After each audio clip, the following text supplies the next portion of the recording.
বিশ্বাসের দৃষ্টিকোণ থেকে আপনার জীবন কেমন ছিল? আপনার ইসলাম গ্রহণের পর পরিবারের কাছ থেকে কেমন প্রতিক্রিয়া পেয়েছেন? মুসলিম হবার পর আপনার সবচেয়ে বড় চ্যালেঞ্জগুলো কি কি ছিল? আমি পথভ্রষ্ট, আমি দিশেহারা, আমি আতঙ্কগ্রস্ত। সৃষ্টিকর্তাকে নিয়ে আমার প্রশ্নগুলোর উত্তর চাই। সেই রাতে আমার কেমন যেন অদ্ভুত লাগছিল। আমি একটা কিছু দেখতে পেলাম। খুবই ঝাপসা ছিল জিনিসটা, কিন্তু সেটা খুব দ্রুত আমার দিকে এগিয়ে আসছিল। একরকম অদৃশ্যই ছিল সেটা, কিন্তু এর ভেতর দিয়ে দেখলে সবকিছুকে কেমন ঢেউ খেলানো দেখাচ্ছিল, ফান হাউসের আয়নার মতো। আর সেটি আমাকে সরাসরি আঘাত করলো। যা কিছুই হয়ে যাক, আমি চেয়েছি আল্লাহর দলে থাকতে। আসসালামু আলাইকুম ব্রাদার ক্লিয়ন, আমাদের আমন্ত্রণ গ্রহণ করার জন্য ধন্যবাদ। আজকে আমি শুরু করব মোহাম্মদ ক্লিয়নকে এই প্রশ্ন দিয়ে। বিসমিল্লাহির রহমান রহিম। মহান আল্লাহর নামে শুরু করছি। সমগ্র সৃষ্টির প্রতি যিনি দয়াশীল এবং বিশ্বাসীদের প্রতি বিশেষ দয়াশীল। আল্লাহুম্মা সাল্লি আলা মুহাম্মদ ওয়া আলা আলি মুহাম্মদ। আমার নাম ক্লিয়ন ক্যাথকার্ট। আমার জন্ম এবং বেড়ে ওঠা ক্যালিফোর্নিয়ায়। খ্রিস্টিয়ান স্কুলে পড়াশোনা। মূলত আমি একজন নাস্তিক ছিলাম প্রায় 2010 সাল পর্যন্ত। তারপর আমি বুঝতে পারি সৃষ্টিকর্তা সত্যিই আছেন। আলহামদুলিল্লাহ। সত্যি বলতে তিনি মনে হয় আমার বোধোদয়ের অপেক্ষা করছিলেন। আপনার জীবনে বিশ্বাসের জায়গাটা কেমন ছিল? আমি বড় হয়েছি একটা খ্রিস্টিয়ান স্কুল এবং একটা খ্রিস্টান পরিবারে, কিন্তু একটা সময় এসে বুঝলেন, অর্থাৎ সত্যিকার অর্থে আমি এসব আর বিশ্বাসই করতাম না। কেন না? কারণ এর কোনো যৌক্তিকতা খুঁজে পাচ্ছিলাম না। বুঝলেন, আমি বলছি ট্রিনিটির ধারণা আমার সৃষ্টিকর্তার ধারণার সাথে খাপ খাচ্ছিল না। আমরা বলি যে সৃষ্টিকর্তা একজন, কিন্তু দেখতেই পাচ্ছেন এক্ষেত্রে তিনি তিনজন, এবং এই ব্যাপারটা বেশ বিভ্রান্তিকর। আবার আমরা সৃষ্টিকর্তাকে একজন মানুষ বানিয়ে ফেলছিলাম। সৃষ্টিকর্তাকে নিয়ে আমার সেই সময়ে এমনকি আজকে পর্যন্ত ধারণা হলো তিনি এমন এক শক্তিশালী সত্তা যিনি মহাবিশ্বকে সৃষ্টি করার ক্ষমতা রাখেন। তিনি কে সেটা পরিপূর্ণভাবে বোঝা আমার পক্ষে সত্যিই কি সম্ভব? এর কোনো মানেই হয় না যে সৃষ্টিকর্তা একদিন হেঁটে চলে বেড়াবেন আশেপাশে, এবং আরও আপনি জানেন সৃষ্টিকর্তা নিজেকে মানুষ রূপে সৃষ্টি করবেন যেন নিজেকে হত্যা করতে পারেন, যার ফলে আমাদের সবার পাপ মাফ হবে। আর ব্যাপারটা এমনই, তিনি কি আমাদের এমনি ক্ষমা করতে পারতেন না? আমি কলেজে যাওয়া শুরু করার পর সিনেগোগে কল করে রাবাইকে প্রশ্ন করি। আমি ঠিক নিশ্চিত নই, কিন্তু আমার মনে হয় আমি একজন ইহুদি, কারণ আমি বিশ্বাস করি না যে যিশু ঈশ্বরের পুত্র, এবং আপনারাও এটাই বলে থাকেন। আপনাদের বিশ্বাস সম্পর্কে আমাকে একটু বলবেন, হয়তোবা আমিও তাতে যোগ দিতে পারি। তিনি বললেন, তোমার মা কি একজন ইহুদি? আমি উত্তর দিলাম, না না, আমার মা ইহুদি নন। তিনি তখন উত্তর দিলেন, তাহলে তুমি যোগ দিতে পারবে না। আমার মনে হলো যে সৃষ্টিকর্তা চাইবেন আপনি তার ইবাদত করেন। যদি সত্যিকারের সৃষ্টিকর্তা থেকে থাকেন, তাহলে তিনি কেন বলবেন যে আমি তার মনোনীত লোকেদের সাথে থাকতে পারবো না? তাহলে নিশ্চয়ই কোনো সৃষ্টিকর্তা নেই। শেষ পর্যন্ত আমি সবকিছু ছেড়ে দিয়েছিলাম। যে বিষয়গুলো নিয়ে আমার মনে দ্বন্দ্ব তৈরি হচ্ছিল, সেই সময়ে বিজ্ঞান বিবর্তনের ধারণা দিয়ে সবকিছুর উত্তর দিয়ে যাচ্ছিল। কেন আমাদের জীবনে ঈশ্বরের প্রয়োজন নেই, বিজ্ঞান সেসব নিয়ে কথা বলছিল। তখন আমার মনে হলো তারা আমার চাইতে বুদ্ধিমান। আমি যেন একরকম স্রোতে গা ভাসিয়ে দিয়েছিলাম। সত্যি বলতে সৃষ্টিকর্তায় বিশ্বাস করা আমি বন্ধ করে দিয়েছিলাম। ঈশ্বরের অস্তিত্ব নিয়ে আপনার যে ধারণা, সেটার পরিবর্তন ঘটল কি করে? 2010 সালের দিকে আমি বেশ অসুস্থ ছিলাম। সেই সময়টাতে আমি অনেকগুলো ডকুমেন্টারি দেখছিলাম। আমার মনে আছে পদার্থবিজ্ঞানের উপর তাদের বেশ কিছু ডকুমেন্টারি ছিল। সেই সময় তারা আবিষ্কার করলো যে মহাবিশ্বের ডার্ক এনার্জি এবং ডার্ক ম্যাটার সহ আরো অনেক ধরনের গ্র্যাভিটি এবং অনেক ধরনের বস্তুর অস্তিত্ব এখনো আমাদের অজানা। মূলত সেই সময় তারা বলছিল যে মহাবিশ্বের প্রায় 30% আমরা দেখতে পাই, আর বাকি 70% আমরা দেখতে পাই না। আমার মনে হলো যদি 10টি ডাইমেনশন থেকে থাকে, তবে 30 দৈর্ঘ্য প্রস্থ উচ্চতা মিলে 30%। তো এই হিসাব মিলে যায়, এবং আমারও যুক্তিযুক্ত মনে হলো এই ডার্ক এনার্জি এবং ডার্ক ম্যাটার নিশ্চয়ই সত্যি। তখন একেবারে অবিশ্বাসী থেকে ভাবতে শুরু করলাম, হয়তো সৃষ্টিকর্তার অস্তিত্ব আছে, হয়তোবা এই জায়গাটাতেই জান্নাত জাহান্নাম ফেরেশতা সহ বাকি সবকিছুর অস্তিত্ব আছে। সেই সময়টাতে আপনি কি ইসলাম সম্পর্কে কিছু জানতেন? সম্ভবত এর ঠিক পরেই, ঠিক ওই সময়ের কাছাকাছি আমি প্রথম কোরআন হাতে পাই। টেলিভিশনে একটা বিজ্ঞাপনে দেখাচ্ছিল, আপনি যদি একটি ফ্রি কোরআন চান আমাদের কল করুন, আমরা আপনাকে পাঠিয়ে দেব। আমি কোরআন পেলাম, সেটা খুলে বসলাম, এবং আমি দেখলাম যিশু, মুসা এবং বাইবেলের সমস্ত নবী সেখানে রয়েছেন। এবং যেহেতু আমি বাইবেলে বিশ্বাস করি না, আমি ভাবলাম আমি কি করে কোরআনে বিশ্বাস করতে পারি, তাই না? মানে এখানে তো মূলত একই জিনিস। আমি আসলে সেটা পড়ে দেখিনি, আমি শুধু নামগুলো দেখেছিলাম এবং ভাবলাম ওকে, আমার আর কিছু জানার দরকার নেই, আমি সেটা রেখে দিলাম। আমি ইসলাম সম্পর্কে কিছুই জানতাম না, শুধু এইটুকুই যে তারা যিশু, মুসা এবং প্রফেট মুহাম্মদে বিশ্বাস করে। তাদের সবার উপর শান্তি বর্ষিত হোক। তো ইসলামের পথে আপনার যাত্রা কিভাবে শুরু হলো? 2010-এর শেষের দিকে আমার বেশ কিছু অদ্ভুত অভিজ্ঞতা হয়েছিল। আমার ক্ষেত্রে আমি বুঝে গিয়েছিলাম যে ঈশ্বর সত্যি, কারণ আমি সেটা অনুভব করেছিলাম। যদি ঈশ্বর সত্যি হন, যদি শয়তান সত্যি হয়, তাহলে জান্নাতও সত্যি, জাহান্নামও সত্যি। আর আমি শুধু জানতাম যে আমি জাহান্নামে যেতে চাই না। তো এখন আমাকে খুঁজে বের করতে হবে যে সৃষ্টিকর্তা কে, কারণ আমি তাকে জানি না। সৃষ্টিকর্তা সত্যি, কিন্তু সৃষ্টিকর্তা তো সত্যিকার অর্থে কোনো নাম নয়, এটা তো কেবল একটা বর্ণনা মাত্র, তাই না? এই কথাগুলো আমি পড়েছিলাম একটা বইতে, যেটা পাইক নামে এক ব্যক্তি, যিনি মোরালস অ্যান্ড ডগমা নামক বই লিখেছেন, এবং সেই বইয়ের ভেতর লেখা আছে লুসিফারই ঈশ্বর, কিন্তু দুর্ভাগ্যজনকভাবে এডোনাইও ঈশ্বর। তখন আমি ভাবলাম, বেশ, আমি লুসিফারকে চিনি এবং কোনোভাবে আমি লুসিফারের দলে থাকতে চাই না, তাহলে নিশ্চয়ই এডোনাই সেই যাকে আমি খুঁজছি। সেই রাতে আমার বেশ অদ্ভুত লাগছিল এবং আমি একটু বিব্রত হচ্ছিলাম বটে, কারণ আমাদের পরিবার বেশ লম্বা সময় ধরেই নাস্তিক। আমি চাইনি আমার স্ত্রী আমাকে সেই সময় প্রার্থনা করতে দেখুক, তো আমি প্রার্থনা করতে বাইরে যাই এবং আমি এডোনাইয়ের কাছে প্রার্থনা করলাম, মূলত তুমি যদি ঈশ্বর হও আমাকে একটা সংকেত দাও। এবং আমি একটা কিছু দেখতে পেলাম। খুবই ঝাপসা ছিল জিনিসটা, কিন্তু সেটা খুব দ্রুত আমার দিকে এগিয়ে আসছিল। একরকম অদৃশ্যই ছিল সেটা, কিন্তু এর ভেতর দিয়ে দেখলে সবকিছুকে কেমন ঢেউ খেলানো দেখাচ্ছিল, ফান হাউসের আয়নাগুলোর মতো। কিন্তু এর বাইরের চারপাশে সবকিছুই স্বাভাবিক ছিল, গাড়িগুলো, গাছপালা সব স্বাভাবিক দেখাচ্ছিল, আর ওটা আমার দিকে খুব দ্রুত এগিয়ে আসছিল। একমাত্র শব্দ যেটা আমার মুখে এলো, হায় হায়, এটা তো একটা শয়তান। আর সেটা সত্যি সত্যি আমাকে আঘাত করলো। আমার বিশ্বাস এটা নেতিবাচক শক্তি ছিল, কারণ সেটা আমার সমস্ত শক্তি শুষে নিয়েছিল। আমি ভাবতেও পারছিলাম না কি ঘটে গেছে। আমি কোনো রকমে বিছানায় গিয়ে পড়ে অচেতন হয়ে গেলাম এবং প্রায় 12 ঘন্টা পর আমি জেগে উঠি, সেই আঘাতের রেশ নিয়ে টালমাটাল এবং ক্ষত সহ। এবং আমি ভাবছিলাম, তোমার এমন কেন লাগছে, কি হয়েছে তোমার? ও হ্যাঁ, গতরাতে তুমি সেই পিশাচটাকে দেখেছিলে, তাহলে এটা নিশ্চয়ই সঠিক পথ হতে পারে না, তাই তো? এডোনাই নিশ্চয়ই সে নয় যাকে তুমি খুঁজছো। তো আপনি এরপরে কার কাছে প্রার্থনা করলেন? যদিও আমি সত্যিকার অর্থে বাইবেলে বিশ্বাস করতাম না এবং আমার মনে হতো যে কত রাজা, পোপ এবং লিপিকার তাদের নিজ নিজ প্রয়োজনে বাইবেলের পরিবর্তন ঘটিয়েছেন, সেটা যাই হোক না কেন, কিন্তু হয়তোবা ওল্ড টেস্টামেন্ট সঠিক এবং হয়তোবা জিহোভাই ঈশ্বর। তো দুপুরবেলায় ঠিক পরদিন আমি বিহোভার কাছে প্রার্থনা করলাম আমাকে একটা সংকেত দেখাতে। কয়েক মুহূর্তের মধ্যে আমি একটা কল পেলাম। আমার একটা আইডি বক্স আছে এবং এতে একটা নাম এবং ফোন নাম্বার লেখা উঠেছে। তো আমি গেলাম এবং ফোন ধরলাম, আমি হ্যালো বললাম এবং অপর প্রান্তে যিনি ছিলেন তিনি বললেন, গতরাতে আমি একটা মেসেজ পেয়েছি, এই নাম্বারটি যার, তিনি বিপদে আছেন। তখন আমি বললাম, ভাই, এটা খুব অদ্ভুত একটা কথা, কে আপনি? তিনি বললেন, আমি হলাম অমুক। সেই নামটা আইডি বক্সে থাকা নামের সাথে মিলে গেল এবং আমি একজন পাদ্রী। তখন আমি বললাম, বাহ, বেশ তো, আমি মাত্রই জিহোবার কাছে ঈশ্বরকে নিয়ে প্রশ্নের উত্তর চাইলাম আর আপনি ফোন করলেন। এটাই আমার প্রার্থনার উত্তর। দেখুন, আমি দিশেহারা, আমি বিভ্রান্ত, আমি ভীত। আমি এমন কিছু জিনিস দেখি যা মানুষের দেখার কথা নয়, আর এটা আমার জন্য খুব বেশি হয়ে যাচ্ছে। আত্মহত্যার ভাবনা মাথায় আসছে, আমি আর নিতে পারছি না। ঈশ্বরকে নিয়ে আমার প্রশ্নগুলোর উত্তর চাই। তিনি বললেন, বেশ, কোথায় আছেন আপনি? আমি বললাম, রচেস্টারে আছি। তিনি বললেন, গতরাতে আমি সেখানে ছিলাম, কিন্তু এখন আমি 50 মাইল দূরে আরেকটি শহরে আছি। আমি বললাম, অসুবিধে নেই, 8 ঘন্টার মধ্যে আমি সেখানে পৌঁছে যেতে পারবো। আমাকে কেবল 5টি প্রশ্ন করতে দিন, আমি সৃষ্টিকর্তা সম্পর্কে জানতে চাই। কিন্তু তিনি আমাকে আসতে দিলেন না। আমি জিজ্ঞেস করলাম আগামীকাল, তিনি বললেন আমি ব্যস্ত, এবং তার পরদিনও ব্যস্ততায় গেল। অবশেষে এভাবে প্রায় 10 দিন পর তিনি বললেন, ঠিক আছে, আসেন। আমরা একটা অ্যাপয়েন্টমেন্ট ঠিক করলাম। আমি খুশি হয়ে ফোন রেখে দিলাম যে অবশেষে আমি সৃষ্টিকর্তা সম্পর্কে প্রশ্নগুলোর উত্তর পাবো। এরপরে আমি ভাবলাম, একটু দাঁড়াও, একবার ভেবে দেখা যাক ঠিক কি ঘটলো। লোকটা প্রথম কথা ঠিক কি বলেছিল? সে বলেছিল গতরাতে একটা মেসেজ পেয়েছে যে কেউ একজন বলেছে এই ফোন নাম্বারে কেউ সমস্যায় আছে, আমার বাড়িতে। আমি ভাবলাম ল্যান্ডলাইন ফোন ছিল সেটি। হ্যাঁ, এবং আমি ভাবলাম, বেশ, কি ঘটলো? এবং ও হ্যাঁ, তুমি দেখলে গতরাতে এক পিশাচ তোমার বাড়িতে এসেছিল। আবার সে বলল গতরাতে সে রচেস্টারেই ছিল, আমার শহরেই, যখন পিশাচটা এসেছিল।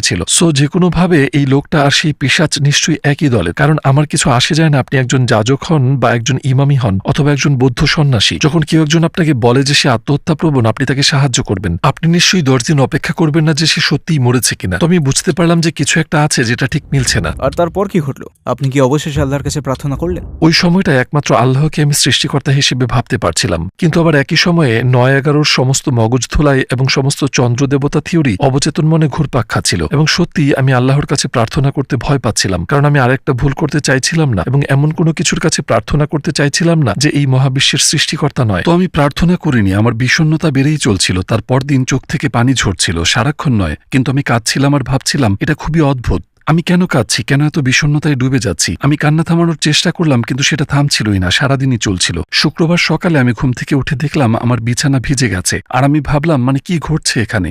আমি বুঝতে পারলাম আমার বিছানা ভিজে গেছে কারণ আমি সারা রাত কেঁদেছি, আর আমার চোখের পানিতে চাদর ভিজে গেছে। আর সেই বিষাদ এতটাই তীব্র ছিল, আমার কাছে শব্দ নেই যে প্রকাশ করব কতটা খারাপ অবস্থা ছিল সেটা। সেই সময় আমরা চাপা কণ্ঠে নিজের মাথার ভেতর কথা শুনতে পাই, নিজের চিন্তাগুলো শুনতে পেলাম। এইভাবে বেঁচে থাকা একেবারেই পোষায় না। আমি ভাবলাম, তুমি আমাকে বুঝেছ, ঠিকই বলেছ, এইভাবে বেঁচে থাকাটা একেবারেই পোষায় না। কি করতে পারি আমি? আর তখন সেই চিন্তা আমার মাথায় এলো, তোমার নিজেকে শেষ করে দিতে হবে। আর আমি তখন ভাবলাম, সত্যিই তো, ঠিক কথাই বলছো, এভাবেই আমার সমস্যার সমাধান হবে। আত্মহত্যা করে আমি এসব বিষণ্ণতার অবসান ঘটাতে পারি। তো আমি পন্থা খুঁজতে লাগলাম যে কিভাবে নিজেকে শেষ করে দেয়া যায়। সিদ্ধান্তে পৌঁছালাম এটা করার সবচেয়ে ভালো উপায় একগাদা ড্রাগস নিয়ে নেওয়া, তাতে কিছুটা ভালো বোধ করবেন। এরপরে শুনশান জঙ্গলে গিয়ে মরে যান, যেন পশুগুলো আপনাকে খেয়ে নিতে পারে আর আপনার লাশ মিশে যায়, এতে সব পক্ষেরই লাভ। এবং তখনই আর একটা ছোট্ট চিন্তা আমার মাথায় এলো এবং আমায় বলল, সেই চাঁদের কি হবে? এরপর আমি পাগল প্রায় হয়ে গেলাম। আমি ভাবলাম, ওহ, তাই তো, ঈশ্বর তো সত্যি। তুমি যদি নিজেকে মেরে ফেলো তুমি অবশ্যই জাহান্নামে যাবে। আমি ভাবলাম বেশ, বুঝলে তো, যদি আল্লাহই শয়তান হন যেমনটা কিছু মানুষ সবাইকে বিশ্বাস করাতে চায়, এবং যদি আমি আত্মহত্যা করি আমি জাহান্নামে যাব এবং তার সাথে সেখানে আমার দেখা হবে, তাহলে তার কাছে প্রার্থনা করে একটা সুযোগ নিয়েই দেখি, কিন্তু মেরে ফেলার আগে। কারণ হয়তোবা তুমি ভুল, যেমনটা আরো অনেক কিছুর ব্যাপারেই তুমি ভুল ছিলে। আমার মনে আছে তখন ঘড়িতে 10টা বাজে, শুক্রবার সকাল।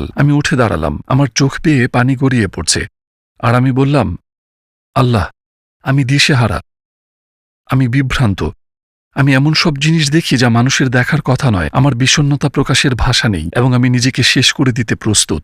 তুমি সৃষ্টিকর্তা হলে এইসব জানো। আমি জানি না কেন এসব বলতে হচ্ছে, কেন আমাকে এখনো সাহায্য করছো না, কিন্তু আমি তোমার কাছে প্রার্থনা করছি, যদি ঈশ্বর হয়ে থাকো সাহায্য করো, আমাকে সংকেত দাও যে তুমি সত্যি আছো। সেই সময়টাতে আমার মনে হচ্ছিল আমার হৃৎপিণ্ড যেন একটা বেলুন, মহান আল্লাহ সেটিকে এবং সত্যিকার অর্থে আমার অন্তর প্রসারিত হয়ে গেল, এবং এমন একটা জিনিসে সেটা ভরে গেল যেটাকে ভালোবাসা ছাড়া আর কিছু আমি বলতে পারি না। আমার হৃদয় থেকে সেটা একটা পারফেক্ট সাইন ওয়েভের মতো বেরিয়ে গেল। এটা একই সাথে ভীষণ অদ্ভুত এবং বৈজ্ঞানিক ছিল। আমি অনুভব করলাম আমার হৃৎপিণ্ড থেকে নিচে হাতের দিকে এবং উপরে মাথা পর্যন্ত পৌঁছালো, এরপর আবার ফিরে গেল। এটা এমন ছিল যেন ভালোবাসার তরঙ্গ আমার সারা শরীর ভরিয়ে দিল, শুধুমাত্র হৃদয় ছাড়া। সেটা যেন এক নক্ষত্র হয়ে গেছে, যেন এই ভালোবাসার দৃঢ়তাকে প্রজ্বলিত করেছে। এটা খুবই সংক্ষিপ্ত সময় ছিল। সেটাই প্রথমবার যখন আমি জানলাম আল্লাহই হলেন সৃষ্টিকর্তা। সত্যি বলতে আমি ইসলামের ব্যাপারে কিছুই জানতাম না, কিন্তু আমি জানতাম যে যা কিছুই হয়ে যাক আমি আল্লাহর দলে থাকতে চাই। আর তো এর মানে যাই দাঁড়াক না কেন আমি আছি। তো এরপর আপনি কি করলেন? একটা রেস্টুরেন্ট ছিল যেটা কিছু পাকিস্তানি লোক চালাতেন। সেখানে খুব ভালো খাবার পাওয়া যেত এবং আমি দেখেছিলাম তারা মুসলিম। আমি আগেও সেখানে গিয়েছি, তো আমি সেখানেই গেলাম ইসলাম সম্পর্কে জানতে। তারা আমাকে এক ব্যক্তির সাথে যোগাযোগ করিয়ে দিলেন। আমি বললাম যে আমি আছি এর সাথে, আমার কিছুতে কিছু যায় আসে না, আমি আছি, আল্লাহই ঈশ্বর, এটা আমি জানি, আমাকে মুসলিম বানিয়ে দাও। কি করব আমি? তোমরা রক্ত চাও, আমার কি করতে হবে বলো? আমি সাইন করব। কোথায় সাইন করব আমি? আচ্ছা, না না, এটা ভীষণ সহজ। তুমি কেবল একটা সাক্ষ্য দাও তোমার হৃদয় থেকে যে আল্লাহই হলেন আমাদের রব এবং নবী মুহাম্মদ সাল্লাল্লাহু আলাইহি ওয়াসাল্লাম আল্লাহর প্রেরিত রাসূল। বললাম ঠিক আছে, এটাই করা যাক। তিনি বললেন বেশ কিছু বিষয় রয়েছে যেগুলো জানতে হবে। এরপর তিনি 5টি স্তম্ভের কথা বললেন, সাথে 6টি অনুশাসনের কথাও। আমি বললাম আমি রাজি, আমার এই ব্যাপারে সামান্যও ভাবতে হবে না। তিনি বললেন তোমার বোঝাটা ভীষণ গুরুত্বপূর্ণ যে কোরআনই আমাদের সৃষ্টিকর্তার পাঠানো সত্যিকারের বার্তা। তখন আমি বললাম দাঁড়াও দাঁড়াও দাঁড়াও দাঁড়াও দাঁড়াও, সেটা আমি কিভাবে জানবো? এটা অবিশ্বাস্য ভাবনা, তাই না? আমাদের রব তার নিজের বার্তা আমাদের কাছে পাঠিয়েছেন, এবং যেহেতু আমি খ্রিস্টান পরিবারে এসেছি আমার বোধগম্যই হচ্ছিল না, কারণ আমি কখনো ভাবিনি যে বাইবেল ঈশ্বরের সত্যিকারের বার্তা, রাইট? মানে আমরা জেনে এসেছি যে এই কথাগুলো ঈশ্বরের বার্তা থেকে অনুপ্রেরিত, কিন্তু শব্দগুলো মানুষের। এটা আমার জন্য ভীষণ ভীষণ অদ্ভুত একটা কনসেপ্ট। আমি বললাম আমি জানি না এটা আমি বিশ্বাস করতে পারবো কিনা। তিনি বললেন মুসলিম হতে হলে তোমাকে করতেই হবে। বললাম ঠিক আছে, তাহলে আমাকে প্রমাণ দাও। এরপর তিনি বললেন বেশ, আমি বলছি কি আমরা আরেকদিন বসি, কারণ আজকে তো অনেক কিছু নিয়ে কথা হলো। আমরা একটা বই নিয়ে বসলাম যার নাম ছিল a brief illustrated guide to Islam, আর সেই বইতে বলা ছিল কোরআনের বৈজ্ঞানিক সংকেতগুলো নিয়ে, এবং আমার জন্য এটা ছিল মানব ভ্রূণের ক্রমবিকাশের পর্যায়গুলো নিয়ে আলোচনা। তা ঠিক সত্যিকারের ভ্রূণ বিকাশের পর্যায়গুলোর সাথে মিলে যায়, যেটা আমরা এমআরআই করানো ছাড়া জানতেই পারি না এইসব ধাপগুলো নিশ্চিত হওয়ার জন্য। এবং আমি বুঝতে পারলাম রাসূল সাল্লাল্লাহু আলাইহি ওয়াসাল্লাম 1400 বছর আগে এসব জানতে পারার কথা না, আর এটা অবশ্যই এক ঐশ্বরিক জ্ঞান।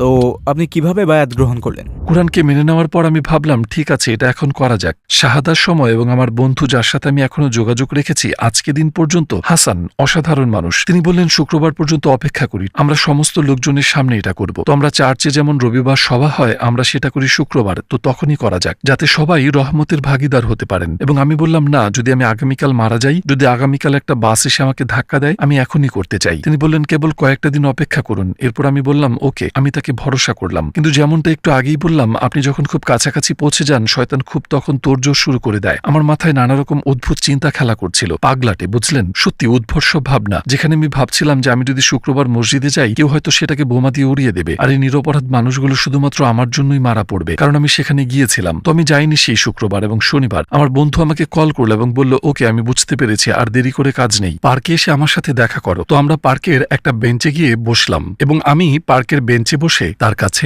বাইয়াত গ্রহণ করলাম। আমার বেশ হালকা লাগছিল, কারণ অবশেষে সৃষ্টিকর্তা আমাদের জন্য যা চান আমি সেটার অংশ হতে পেরেছিলাম। আপনার ইসলাম গ্রহণের পর পরিবারের কাছ থেকে কেমন প্রতিক্রিয়া পেয়েছেন? প্রথম দিকে তারা এটা একেবারেই পছন্দ করেনি। আমার মা আমাকে খুব জোরাজুরি করছিলেন চার্চে যাওয়ার জন্য। আমি যখন অসুস্থ ছিলাম তখন তিনি বেশ নিয়মিতভাবে চার্চে যেতেন। যখন আমি বুঝতে পারলাম যে সৃষ্টিকর্তা সত্যি আছেন এবং আমি ইসলাম কবুল করলাম, তখন তাকে ডেকে পাশে বসিয়ে বললাম, মা তুমি কি জানো, তুমি ঠিকই বলেছিলে, ঈশ্বর সত্যিই আছেন। শুনে তিনি অত্যন্ত খুশি হয়েছিলেন এবং তিনি বললেন, ও চমৎকার, যেহেতু আমরা ব্যাপটিস্ট চার্চে গিয়েই বড় হয়েছি। তিনি বললেন, তুমি কি ব্যাপটিস্ট চার্চ খুঁজে পেয়েছো? আমি বললাম, না না না, আমি ব্যাপটিস্ট চার্চে যাইনি। তিনি বললেন, বেশ বেশ, জানো তো তোমার এলাকায় লুথেরানদের প্রভাব বেশি, এটা কি লুথেরান চার্চ ছিল? আমি বললাম, না না, এটা লুথেরান চার্চ ছিল না। তিনি বললেন, ওহ না, ক্যাথলিক তো ছিল না, ছিল কি? এবং আমি বললাম, না, ক্যাথলিক চার্চ ছিল না। তিনি কোনোভাবেই থামছিলেন না। আমি তাকে বলতে একটু বিব্রত বোধ করছিলাম, কারণ আমি জানতাম উত্তরটা তার পছন্দ হবে না, কিন্তু তিনি থামছিলেন না। এরপর তিনি জিজ্ঞেস করলেন, তুমি কোথায় ঈশ্বরকে খুঁজে পেলে? আমি উত্তর দিলাম, মা তুমি কি সত্যিই জানতে চাও ঈশ্বর কোথায় আছেন? তাহলে তোমাকে মসজিদে যেতে হবে। শুনে তিনি কাঁদতে শুরু করলেন এবং বললেন, না, সেখানে সৃষ্টিকর্তা নেই, এবং ফোন রেখে দিলেন। কিন্তু বেশ কয়েক বছর পর আমি তাকে দেখতে তার বাসায় যাই এবং একজন ফ্যামিলি ফ্রেন্ড, বুঝলেন, সে কল করলো আমার মায়ের সাথে কথা বলতে। তখন আমি ফোন ধরি। তার নাম ছিল রুথ। তো রুথ বলল, আমি শুনলাম, বুঝলে, তুমি বেশ ভালো আছো আর তোমার মাও ভীষণ খুশি। আমি বললাম, তুমি কি নিশ্চিত আমরা একই নারীর ব্যাপারে কথা বলছি? কারণ আমার তো এরকমটা মনে হচ্ছে না, তুমি জানোই তো সব। তখন সে বলল, ও না না না, তুমি মুসলিম হওয়ায় তোমার মা ভীষণ খুশি হয়েছেন, আর এই যে তুমি তোমার জীবন গুছিয়ে নিয়েছো তাতেও। অবাক করা হলেও আমি মুসলিম হওয়ায় তিনি খুশি হয়েছিলেন, কারণ তিনি বুঝতে পেরেছিলেন সেটা আমার জীবনটাকে কতখানি বদলে দিয়েছে, যদিও সেটা তিনি স্বীকার করতেন না। তো ইনশাল্লাহ তার জন্য দোয়া করবেন যাতে একদিন তিনিও ইসলাম কবুল করেন। মুসলিম হওয়ার পরে সবচেয়ে বড় চ্যালেঞ্জগুলো কি কি এসেছে আপনার সামনে? খুব ভালো প্রশ্ন করেছেন। আমি জানি না ইসলামের পথ আগলে রাখা ছাড়া আর কি কি চ্যালেঞ্জ হতে পারে, কারণ জানেন তো ইসলাম ছেড়ে যাবার সব ধরনের প্রলোভনই রয়েছে, তাই না? এবং চলে এসো, বুঝলে, মেয়েরা কাল সেখানে অনেক মজা করেছে। চলো, জানেন তো, চলো চলো, রক অ্যান্ড রোল, বুঝলেন, চলো, তোমার জন্য কনসার্ট অপেক্ষা করছে, সেখানে নেশার আয়োজন আছে, অ্যালকোহল আছে, সব তোমার জন্য অপেক্ষা করছে। তুমি শুধু ফিরে এসো, ফিরে এসো বন্ধু, আমরা তোমাকে ভালোবাসি, তাই না? কিন্তু আপনি জানেন এসব ঠিক নয়, আর হয়তো সে কারণেই নিজের বিশ্বাসকে আঁকড়ে রাখাটাই বড় চ্যালেঞ্জ। বুঝলেন তো, মানে আমি ইসলাম গ্রহণ করলাম, তো এখন এসব আমাকে পেছনে ফেলে আসতেই হবে। আপনার কি এমন কোনো অভিজ্ঞতা হয়েছে যেখানে আপনি আল্লাহর সাথে একটা বিশেষ সংযোগ অনুভব করেছেন? আমি মুসলিম হওয়ার পরে একটা বাস টিকিট কিনেছিলাম, যেটা দিয়ে আমেরিকার যে কোনো জায়গায় যেতে পারবো 2 মাসের জন্য। সব জায়গায় গিয়ে আমি লোকদের সতর্ক করতে শুরু করলাম, আর এর জন্য মাঝে মাঝে বিপদেও পড়েছি। এরপর আমি বুঝতে পারলাম বিপদে এড়াতে হলে আমাকে মূল কথাগুলো ছোট করে নিয়ে সবচেয়ে গুরুত্বপূর্ণ অংশটি বলতে হবে। সেই অংশের বার্তা হলো ক্ষমা। আমার মনে আছে একবার আমি সান ফ্রান্সিসকোতে ছিলাম। আমি ছিলাম যেটাকে কিনা বলে টেন্ডারলয়েন, রাইট? এটা এমন একটা জায়গা যেখানে সমস্ত প্রস্টিটিউট, ড্রাগ লেনদেন সহ আরো অনেক কিছুই চলে সেখানে। কারণ তখন আমি ভেবেছিলাম এরা সবাই আমার লোক, সবচেয়ে বেশি তাদেরই সাহায্য প্রয়োজন, সবচেয়ে বেশি কষ্টে তারাই আছে, আর ঠিক সেই কারণেই তারা এখানে। তো আমি গেলাম সেখানে। আমার নিজেকে মনে হচ্ছিল কোন এক উন্মাদ সাইনবোর্ড নিয়ে এগিয়ে যাচ্ছে, পৃথিবী ধ্বংসের সময় ঘনিয়ে এসেছে, এরকম কিছু একটা, মানে কিছুটা ওরকম লাগছিল আমার। কিন্তু আমি ওখানে দাঁড়িয়ে বলছিলাম, ক্ষমাতেই নিরাময়, তোমার নিরাময় প্রয়োজন, আল্লাহর কাছে ক্ষমা প্রার্থনা করো।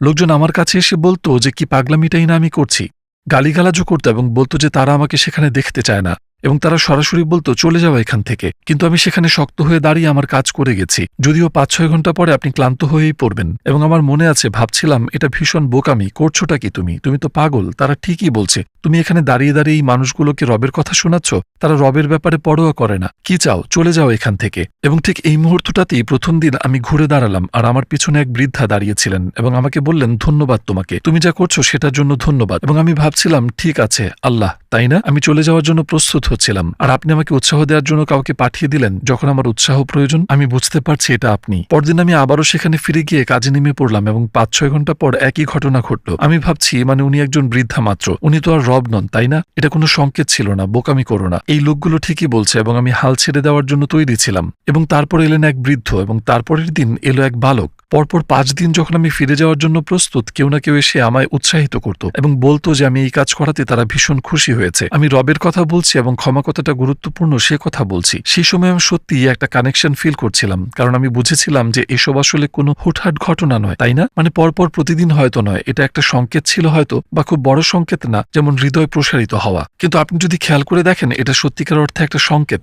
আপনার পরে আপনার আশেপাশের কেউ কি মুসলিম হয়েছে?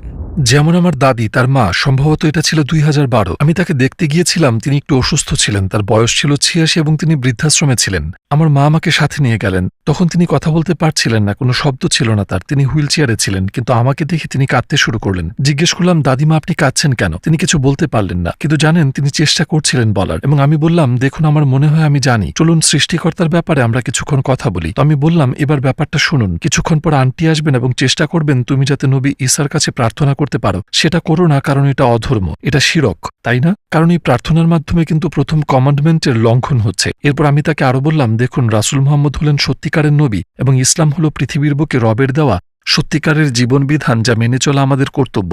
আর প্রতিবার যখনই আমি এই কথাগুলো বলছিলাম, তার কান্নার বেগ আরো বাড়তে লাগলো। আমি বললাম, আপনি কি আজকে ইসলাম গ্রহণ করতে চান?